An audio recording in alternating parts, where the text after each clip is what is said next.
Contempt Jan. We're the pastors here at 360 Church. If we haven't a chance to meet you or get to know you a little bit, welcome. It's good to have you here today. We're grateful for you taking time to share today with us. We were not very long ago just an idea. We weren't a church. We just started as an idea. That idea kind of took root and we became what we are here. We've been open here about 16 months now, and I've been thinking, how do you know when a church becomes kind of for real? And one of the ways is we have our first wedding coming up next May, so that's really awesome. That's when you know you're for real. The other way is that we've had our first baby, Caleb, so that's fantastic. And the way we really know is, though, that we've had the first baby throw up in the nursery. And that means we are a real live church. We took the nursery changing table cover back to our house and we did the laundry. We washed it in our washing machine and dried it in our dryer and came back and put it on. And I was never so happy to do something for a church in my whole life. That is really, that's really wonderful that God would entrust you with a little life. You are now the village responsible for raising that child. And so with more responsibility comes more joy, and just a feeling that we're a little more three-dimensional. We're a family now because we have multiple generations all represented in one place. One of the things that we feel like is really important for us to be for real on the spiritual side of things is for us to become a group of people who are really committed to relationship with God in prayer. And so we've called January our month of prayer. And the point of that isn't just to pray a little more in January. The point of that month has been to put some elements in place which will begin to grow an enduring culture of prayer in our congregation. Now, the truth of the matter is, our Sunday morning experience is a credible experience that I would invite anyone to this place because we have a group of very dedicated people that work really hard at making this all happen. I guesstimate it's about 1 person hour per every minute we spend together in this room. It takes a lot to pull this off without making it look like it doesn't take a lot. You know what I mean by that? It's like that Disney feeling with the stage crews running around like crazy in the background going nuts, and it's all very smooth for people on the outside. And it's very much like that during any public event. My belief is there's nothing magical about praying. It's not a special case. There aren't arcane mystical arts necessary to begin to develop it in a group. It's like anything else. You organize for it, you have leadership, you have direction, and you commit time to it, and when you do, it happens. Oh, don't you just feel better already? I mentioned to the team this morning that usually what churches do is they sort of leave this total vacuum. There's no leadership, no organization whatsoever, and then the pastor gets mad about that about every 6 weeks and preaches a sermon about, doesn't anybody love God anymore? Why aren't people praying like they used to? And the truth is the reason they didn't used to pray either. It's because we're just not ready to do it. We're not organized for it. There's no plan for it. And so what we're doing is trying to grow that, and we're in the beginning stages of that this month. Now, we started that last week. There are a lot of elements to the month that Matt's going to mention at the end of our service in our 360 Connect time. But we kicked it off last week talking about Jesus answering the request from his disciples in Luke chapter 11, where they came to him and said, teach us to pray the way John taught his disciples to pray, meaning his relative John the Baptist. And their request was not, help us to add minutes to our individual devotional life. Their request was very different from that. Jewish religious groups in first century Palestine were identified in part by their religious practices, of course, the benedictions, the songs, and the prayers they use. And what the disciple is saying to Jesus is, all the other religious clubs, they've got a prayer. Can't we have a prayer? Like having a theme song or a decoder ring or something like that? Can't you give us something, some piece of religious practice that will identify who we are? When people hear that, they'll know, oh, those are the Jesus people. That's how they pray.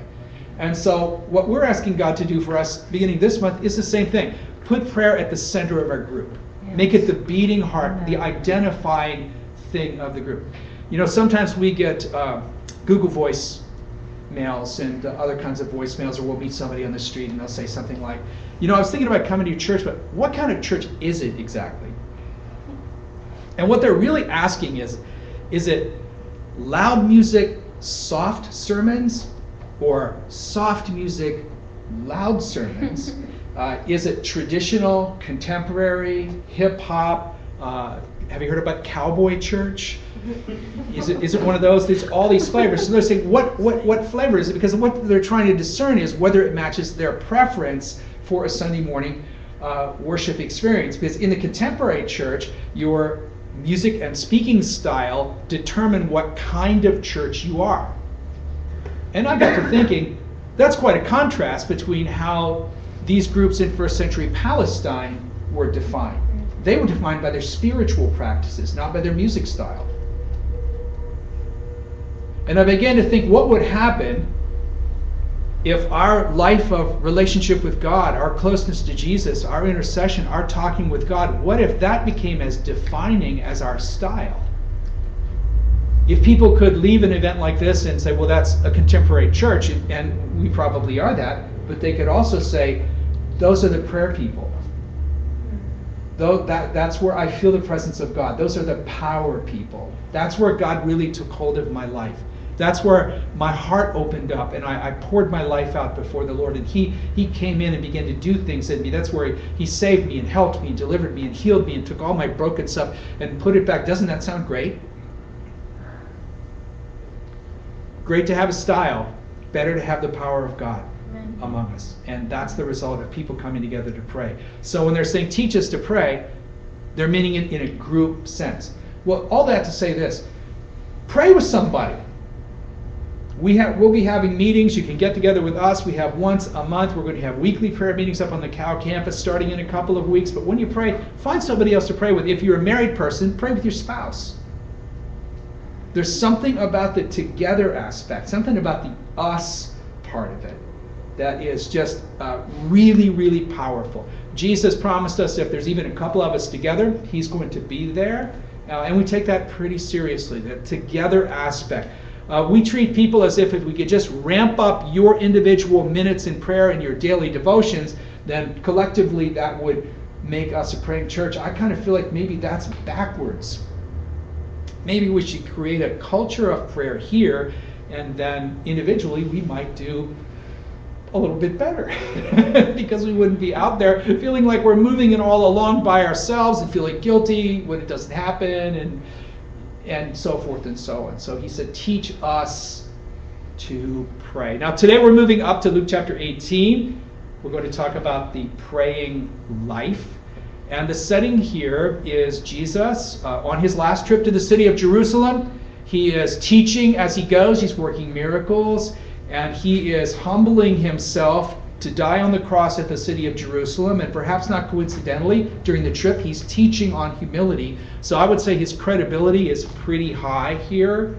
We should probably listen to Him because He's got the street cred to teach on humility since He's preparing to empty Himself out to die for us on the cross. It's something I should really tune my ear into. And as He's teaching, He's doing so in parables, in little similes or metaphors that are designed to depict the kingdom of God for us, which is sometimes hard to see visually, by comparing it to things we have seen. It's like a net, it's like a field, it's like a pearl, and as we grasp what we have seen, we get a little better handle on what is more difficult to see or what is spiritual. And so He's weaving these in.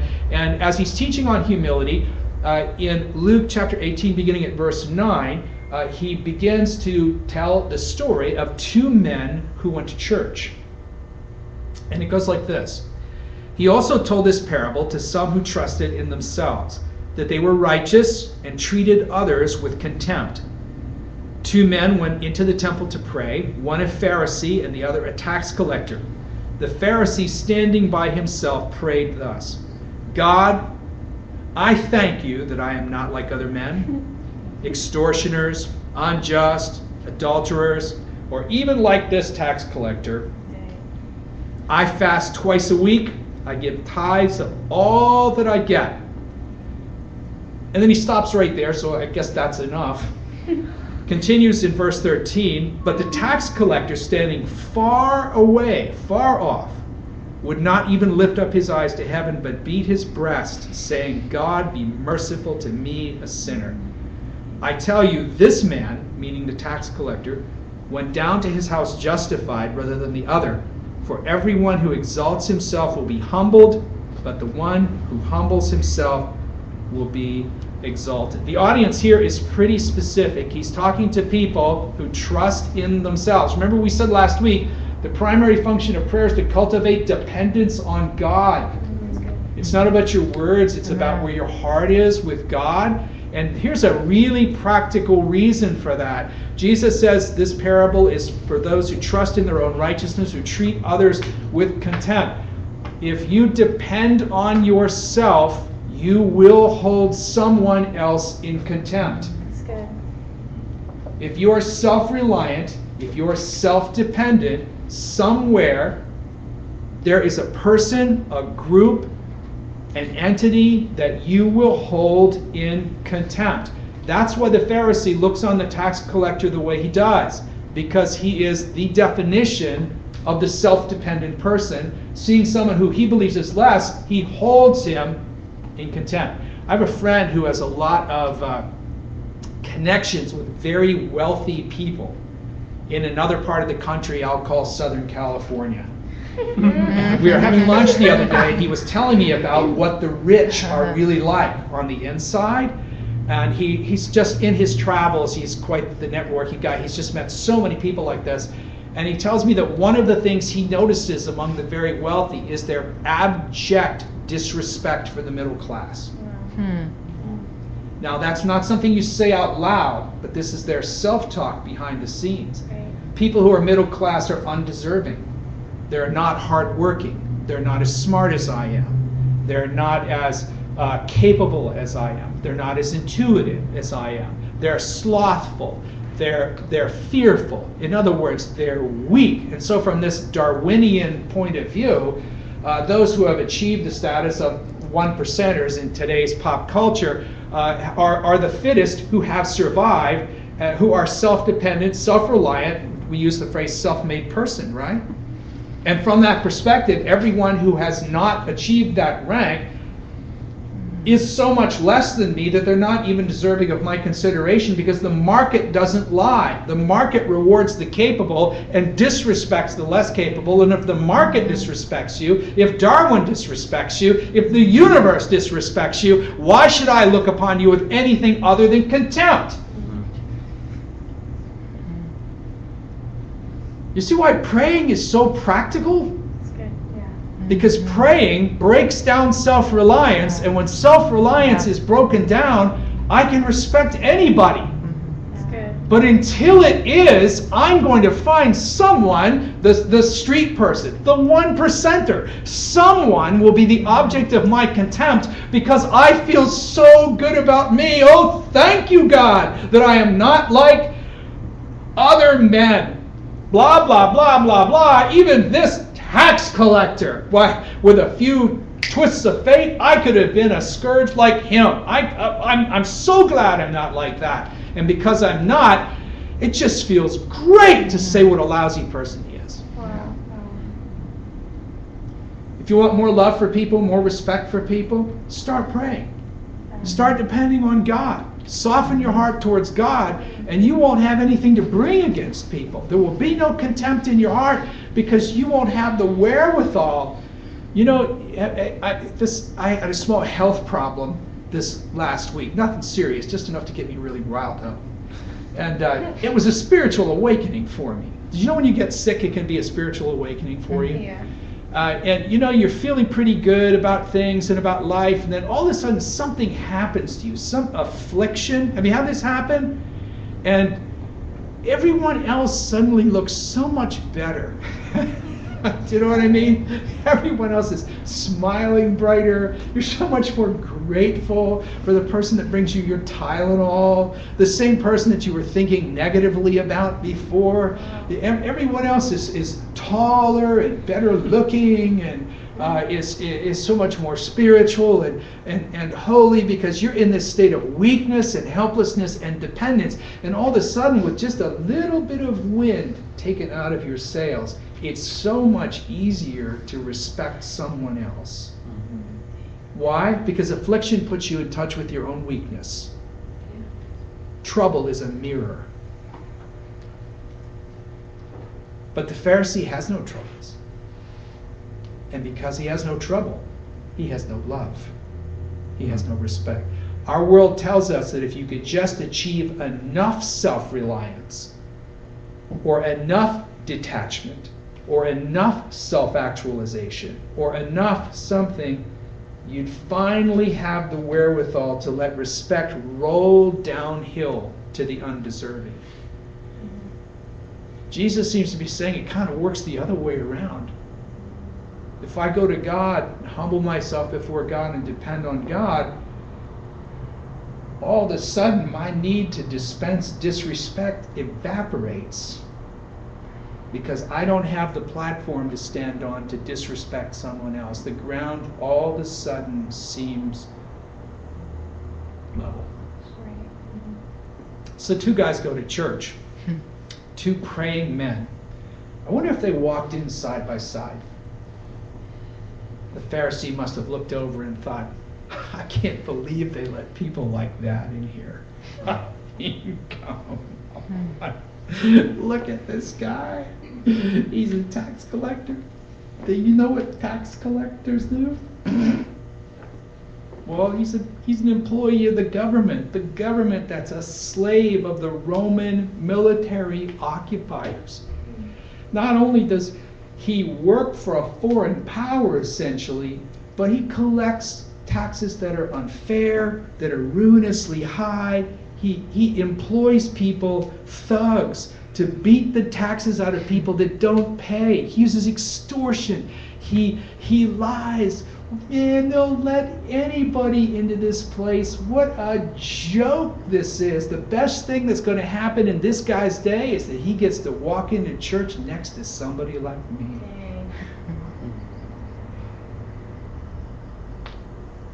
I've met that guy. I've got to tell you, I've been that guy. The tax collector's dragging himself in the door. Oh, great.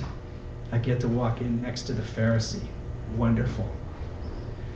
Look at that $10,000 Armani robe he's wearing. Those Gucci sandals.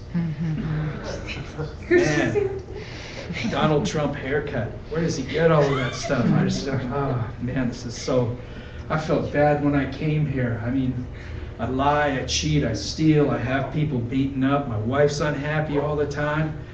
His wife gets to go to all the big social gatherings. She's feted like a VIP. She's invited everywhere. She's the queen bee and everything. And my wife, when she goes to the market, nobody will even speak to her. She has to keep her eyes on the ground because everybody knows that she is the wife of a traitor and a criminal.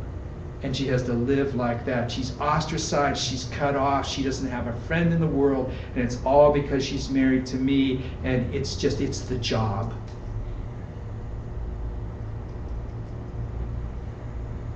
The Pharisee marches right to a position of prominence. Jesus mentioned people who love to be seen praying in public.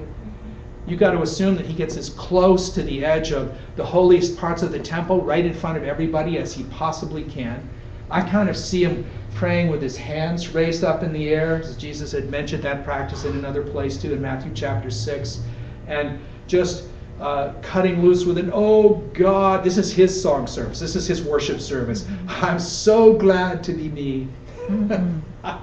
I read somebody's Facebook post the other day, and it was like, the sun is shining, I'm driving a massive planet-crushing SUV. Those are my words, not theirs. And I've got this and that, and my iPod is playing this, and everything is so wonderful. I'm living the dream.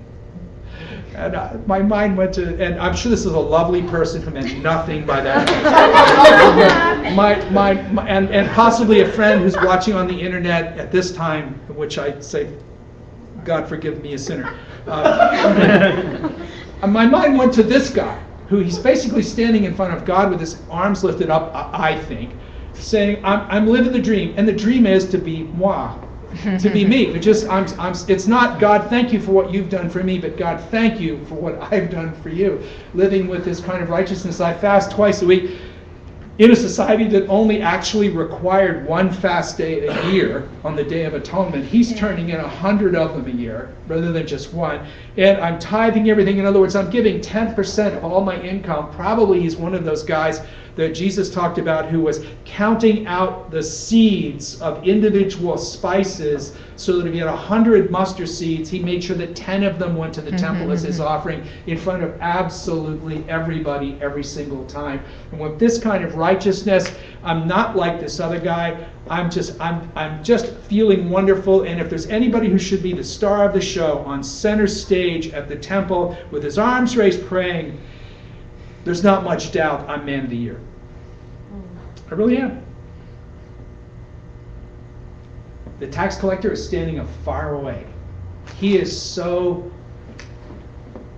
in such a state of suffering that he can't even bring himself to be at some point of prominence in the temple. He's far away from everybody else. He doesn't want anybody around him. And you know, when you feel like this about yourself, it's isolating.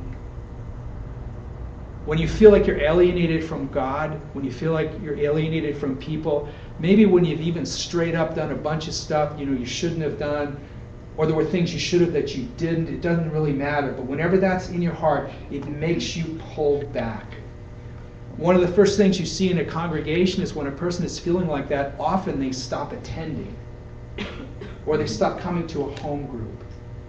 And usually, a lot of churches we've been in, like the pastor gets mad about that every 6 weeks. That's his second sermon after, why aren't you praying? Why aren't you coming? Doesn't anybody love God anymore? Why did you go to church? And often what it is, if it's not just, craziness of life and inconvenience and all that stuff that we all have, often what it is somebody is suffering in their heart.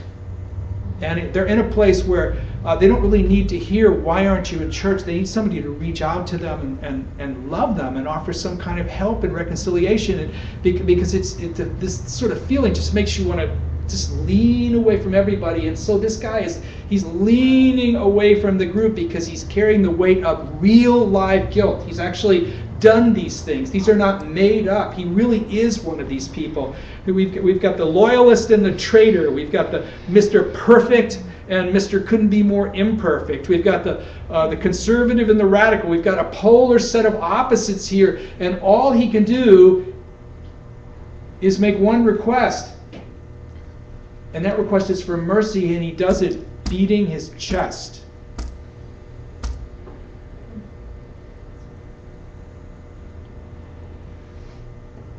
And Jesus rendered the verdict really simply. He said, that's the man who goes up to his house justified. 2 guys go to church to pray. One of them goes home justified. The other one goes home with jack. With nothing. Because if you humble yourself, you'll be exalted. But if you exalt yourself, we'll be humbled. The emphasis in contemporary church, when you talk about prayer, is on the issue of quantity. How much of it are you doing? And on what we can do to turn up the volume on that.